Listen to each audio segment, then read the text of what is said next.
Welcome to பெரியம்மா சமையல். வாங்க, இன்னைக்கு வந்து நம்ம சிக்கன் கிரேவி பண்ண போகிறோம். சிக்கன் வந்து இப்போ நம்ம 1/2 கிலோவுக்கு கழுவி எடுத்து வச்சுருக்கோம். தக்காளி வந்து 2 பழம், நல்ல பெரிய பழம் 2 எடுத்து வச்சுருக்கோம். சின்ன வெங்காயம் வரும் ஒரு 150 வெங்காயம் அளவுக்கு நம்ம உரித்து கட் பண்ணியிருக்கோம். இஞ்சி பூண்டு பேஸ்ட்டு அரைக்கிறதுக்கு வந்து வறுத்து அரைச்சி போட போகிறோம்.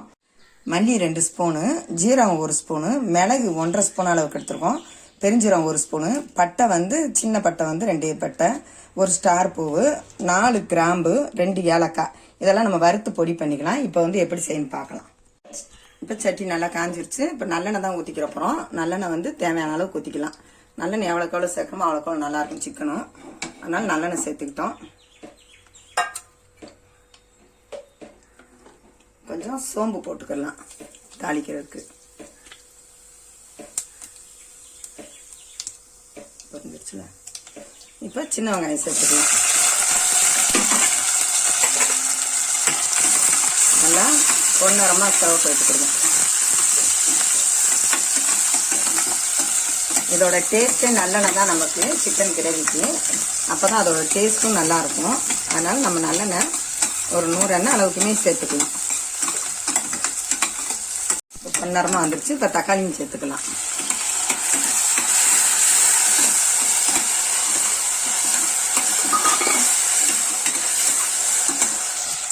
கொஞ்சம் தக்காளி வதங்குறதுக்கு கல்லுப்பு சேர்த்துக்கலாம். நல்லா வதங்கட்டும். தக்காளி நல்லா வதங்கின அப்புறம் நம்ம இஞ்சி பூண்டு சேர்த்துக்கலாம்.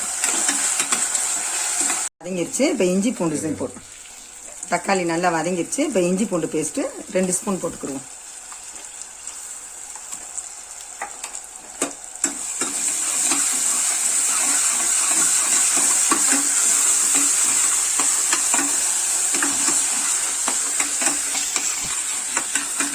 இப்போ மஞ்சத்தூள் வந்து ஒரு 1/2 ஸ்பூன் அளவு போட்டுக்கிடுவோம். ஏன்னா நம்ம ஏற்கனவே கழுவிட்டோம் மஞ்சத்தூள் போட்டு. அதனால 1/2 ஸ்பூன் அளவுக்கு சின்ன ஸ்பூனில் தான் போட்டுட்டோம். அதுமாரி மிளகாத்தூள் வந்து ஒரு 1.5 ஸ்பூன் அளவு போட்டுக்கலாம். ஏன்னா மிளகு எடுத்து வச்சுருக்கோம். அதனால இது 1.5 ஸ்பூன் மட்டும் இந்த கலருக்காக.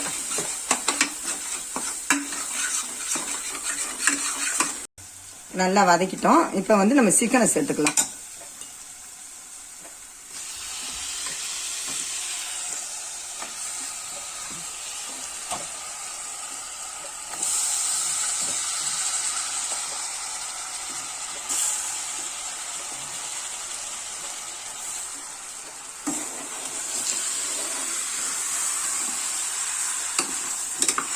இந்த மாதிரி பண்ணிட்டு நம்ம பொடி பண்ணி போடும்போது நல்லா வாசனையாக இருக்கும். டேஸ்ட்டும் சூப்பராக இருக்கும். நம்ம மசாலா கடை மசாலா போடுறத விட பொடியெல்லாம் வறுத்து பண்ணும்போது நல்லாயிருக்கும். நல்லா வதங்கட்டும். ஏற்கனவே நம்ம தக்காளி வதக்கும் போது போட்டிருக்கோம். இப்போ வந்து சிக்கன் கொஞ்சம் போட்டுக்கலாம்.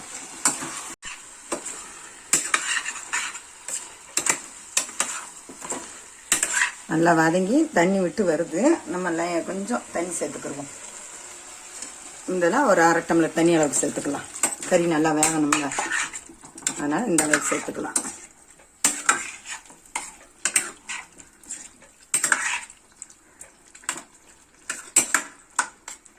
இப்போ மூடி போட்டு ஒரு 2 விசில் வச்சுருவோம். அதுங்களும் அதை வறுத்து பொடி பண்ணிக்கலாம். இப்போ 2 விசில் போட்டுக்கிடுவோம். 2 விசில் மட்டும் போதும். நம்ம மூடிட்டு அப்புறம் இதெல்லாம் வறுத்து பொடி பண்ணிட்டு அப்புறமா நம்ம லைட்டாக வச்சு சிம்மில் வச்சு நம்ம கொதிக்க வச்சுக்கலாம். கறி வந்து 2 விசில் வரட்டும். அதுக்குள்ளே நம்ம இதை வறுத்து பொடி பண்ணி வச்சுக்கிடுவோம். 2 விசில் வந்ததும் எடுத்துட்டு இதை போட்டு அப்படியே சிம்மில் போட்டோம்னா அந்த கறி எல்லாம் பிறண்டு வரும்போது நல்லாயிருக்கும். இப்போ நம்ம வறுத்து பொடி பண்ணிக்கலாம். இப்போ அடுப்பில் சட்டி காய வச்சுட்டோம். இப்போ எல்லாத்தையும் வறுத்துக்கலாம்.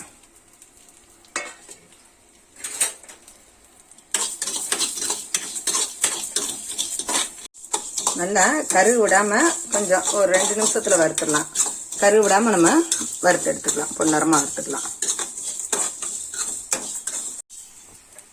நல்லா பொரிஞ்சிருச்சு. இப்போ நம்ம ஸ்டவ் ஆஃப் பண்ணிக்கலாம். அது சூட்லேயே இருக்கட்டும்.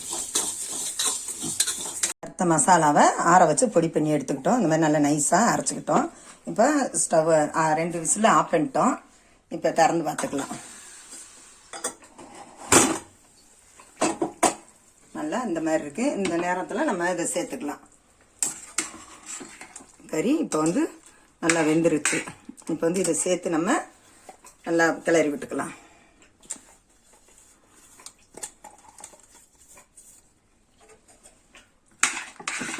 இப்போ அடுப்பத்தை வச்சுக்கிறோம். நம்ம கருவேப்பிலை சேர்த்துக்கிடுவோம். போட்டு தீயை வந்து ரொம்ப மதம் விட வேணாம், சிம்மில் போட்டுரும். 2 விசில் நல்லா கறி வெந்துருச்சு. அந்த மசாலாலாம் பிடிக்கட்டும். அதனால் நம்ம மூடி போட்டு சிம்மிலே போட்டுருவோம். ஒரு 5 நிமிஷத்துக்கு ஒருக்கா நம்ம கிளறி பார்த்துக்கலாம்.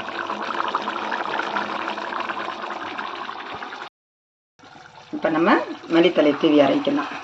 நல்லா ஒன்று போல் வந்துருச்சு. கறி நல்லா வெந்து வந்துருச்சு. பார்த்தீங்களா, நல்லா எண்ணெய் பிரிஞ்சு வந்துருச்சு. இந்த அளவுக்கு இருந்தால் தான் நம்ம கிரேவி போட்டு சாப்பிட்றதுக்கு நல்லாயிருக்கும். தோசைக்கு, இட்லிக்கு, சப்பாத்திக்கு எல்லாத்துக்கும் நல்லாயிருக்கும். இந்த மாதிரி மல்லித்தலை தூவி இறக்கலாம்.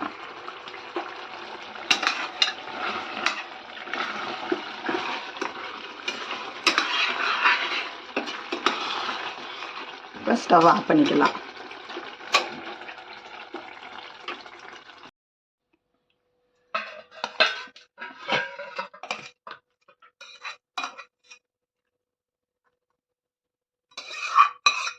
இந்த மாதிரி செஞ்சீங்கன்னா செய்கிறதுக்கு சாப்பிட ஆசையாக இருக்கும். திருப்பி செய்யணும் போல் இருக்கும். இதே மாதிரி ட்ரை பண்ணி பாருங்கள். இந்த வீடியோவுக்கு ஒரு லைக் போட்டுருங்க. பெரியம்மா சமையலுக்கு ஒரு சப்ஸ்கிரைப் பண்ணிடுங்க.